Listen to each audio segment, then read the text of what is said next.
नमस्कार. आपण आहोत राज्याचे उपमुख्यमंत्री नामदार एकनाथजी शिंदे यांच्या तालुक्यामध्ये.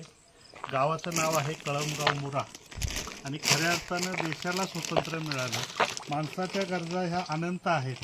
त्याच्यामध्ये पिण्याचं पाणी हे एक जीवनावश्यक मानली जाणारा घटक आहे आणि याच घटकासाठी आपण बघू शकतो कळमगाव गावातील कळमगाव मोरे या ठिकाणातील हे सर्व शेतकरी बांधव आहेत, कष्टकरी आहेत, वयोवृद्ध आहेत.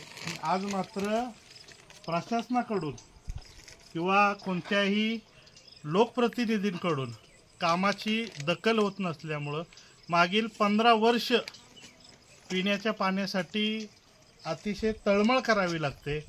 आता मात्र नामदार उपमुख्यमंत्री एकनाथजी शिंदे साहेबांना या जनतेची विनंती आहे की खरंच ज्याप्रमाणे या तालुक्याचा विकास कोटीमध्ये चालला आहे तर त्या विकासाप्रमाणे लाखोच्या रुपयानं या ठिकाणी पाण्याचा प्रश्न मार्गी लागेल का, हा खऱ्या अर्थानं या मायभूमीतील जनतेचा मोठा प्रश्न आहे. तर आपण बघू शकतो की कष्टकरी शेतकरी वर्गाला या तालुक्यामध्ये न्याय मिळेल का. धन्यवाद.